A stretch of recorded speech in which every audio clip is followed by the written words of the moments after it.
Lisa. So today I'm going to talk about how to get better engagement, more comments, more interaction on your blog by writing certain kinds of posts. And what I'm going to do is use my blog and some of my more popular posts to illustrate the points that I'm talking about, and then hopefully you can take these tips and turn around and apply them to your own site. But before I get started, I just want to say that I am going to link every single post that I talk about in the description. So make sure you check it out if you want to reference it. So before I get started though, I want you to first identify some trigger topics for your blog. So what the heck is a trigger topic? Trigger topics are like topics that surround the main problem or issue that your core website visitor has. So let's say you have a weight loss blog. A trigger topic might be weight loss plateauing, where people tend to lose that first 20-25 pounds and then they're stuck. That's like a hot button within, the weight loss community. So that might be a trigger topic. Another one might be late night cravings, how to stop eating late at night. So if you're very engaged within your topic and you're familiar with it and you're living that topic, it should be very easy to come up with these trigger topics. And it's important because these kind of topics tend to generate more comments because you know the common problems and issues that your core audience has. Now, if you already have some traffic and comments on your blog, one thing you can do is look at your most commented posts and see if there's any kind of trend in terms of topic choice. Sometimes you can look and say, oh, look at this. Every time I write about this, I tend to get more comments. So you can use these trigger topics and use the tips that I'm going to talk about here and apply them to some of your trigger topics. So let's get started. Gotta love technology. I'm looking at a lamp. You guys are looking at my blog post. Gotta love this. So how I double my blog traffic in 2 months. Now, this post is 5 years old. Even though it's 5 years old, it's still one of my most commented posts simply because people are still making a lot of the same mistakes that I was making. Now, I wrote this post right after I switched from Blogger to WordPress. And I really was just trying to get the hang of blogging. I was still, focusing more on my static site at the time. And I didn't really understand how I was going to brand the blog and, what I was going to do. And so I wasn't getting a lot of traffic. I wasn't getting a lot of comments. And so I write about some things that I did to help get my blog going. And even though it's 5 years later, if you're an advanced blogger or an intermediate blogger, you may not find this post to be very useful, but new bloggers are still finding this useful today. So the main reason I think this post went over so well is that I used the before-after results approach. So I talk about what I was doing wrong, this is how I fixed it, and here are the results. My traffic has doubled, and I think at the time my RSS subscribers went from 400 to 500. And so I was really proud of that milestone because I had just really gotten serious about blogging, and it was kind of cool to see my traffic growing like that. So a lot of new bloggers today, even though the post is 5 years old, they're still finding a lot of these tips to be relevant. So when you can show the before, the after, and then show the results, that's inspiring to people. So let's go back to the weight loss example.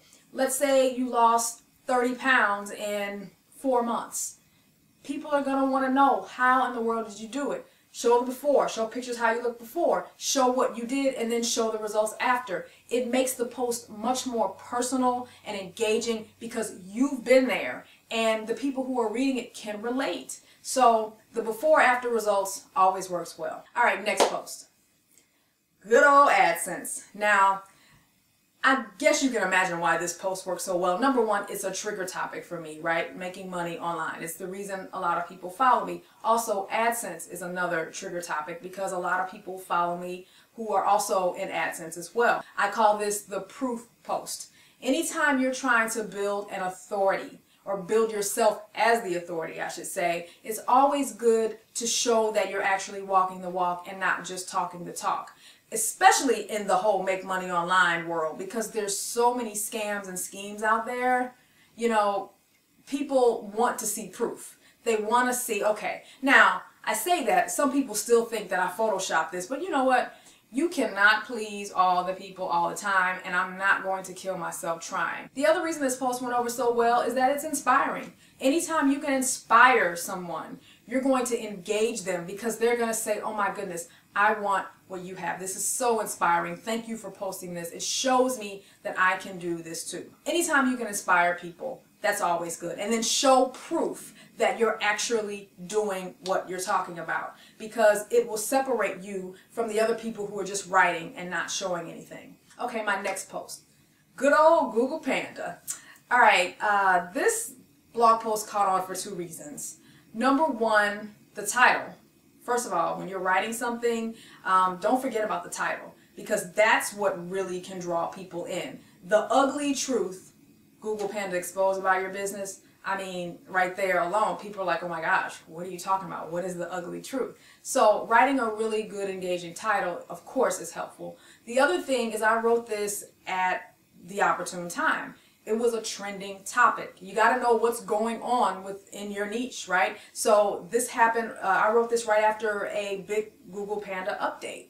And so I knew this was going to be a subject that's on everybody's mind. Again, it's a trigger topic for me, traffic. And so I wrote about a current item, a current event.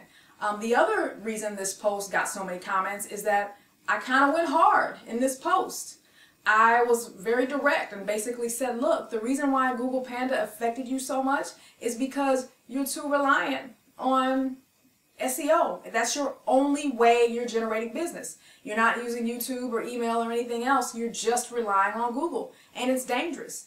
And I was quite direct in that post, even though I did kind of soften it by saying, I'm not trying to hurt your feelings or whatever I said. You know, sometimes I struggle with that. Like, you know, sometimes you just got to say it. You know what I mean? Don't hold back. But women in particular, I think sometimes we worry about, oh, am I going to hurt somebody's feelings? But it kind of softens the blow a little bit. And it's like, oh man, Lisa, you went a little soft. But I'm not used to, you know, like that. So, but I tell you what, writing those direct posts like that, when you say what's on your mind, when you just keep it real like that, it may make people go, gosh, she's talking about me. But you know what? They generate comments. They evoke emotion. People like to share these types of posts. So don't be afraid to go direct sometimes. It can work out really well for you. And finally, the last post that I want to talk about here. This is interesting because when I wrote this post, I had no idea what I was going to blog about that Monday. I was on vacation. It was around Christmas time. It was in December. And like you didn't know when Christmas time was. Why did I have to say December? Anyway, so I needed a topic for my next blog post. And I just happened to be browsing my forum, website Babel. And somebody had posted a question. They were saying, you know what? I attended some event in Atlanta and there was all these bloggers there, but everybody was talking about their blog, but no one I talked to was making a full-time living. And I'm just curious, how many of you guys that have blogs are actually making a part-time or full-time living? And I'm like, you know what, that would be a good blog post. I don't really have anything to write about for Monday, so why don't I ask that question and then let my audience write the post for me? So that's exactly what I did, is I just asked the question. Hey, I posted basically what he said on the forum, and then I ended the post by saying, how does your blog make money? And it's one of my most commented blog posts because I simply just asked a question.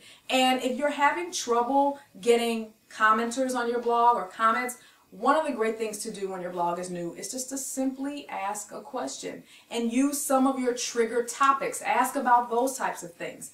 If it's a weight loss plateau, like the example I used earlier, say, you know, what has been your weight loss plateau amount? How many pounds or whatever? And you'll be amazed at how that will get people talking. Now, obviously, you have to have some traffic. If you don't have any traffic, nobody's going to say anything. But a lot of you guys are getting visits, but you can't get people to comment. And one great way to get people talking is to just simply ask a question. I do it on my blog posts, I do it on Twitter, and I do it on Facebook. It works really well, so I encourage you to try that. So those are my 4 examples. I wanted to kind of do something a little different. I hope you like the format of this video. Again, I'm still experimenting with the green screen. I hope the audio was a little bit better. I'm still going to have to work on, you know, getting some microphones and make sure the lighting is what it needs to be. But I'm having fun with this, and I hope you guys are enjoying these videos. And thanks for watching, and I'll see you. Oh, hey, don't forget to subscribe to my blog, blog.tocreatewebsite.com. I blog almost every Monday, and don't forget to follow me on Facebook and Twitter as well. So I'll see you guys in the next video. Bye-bye.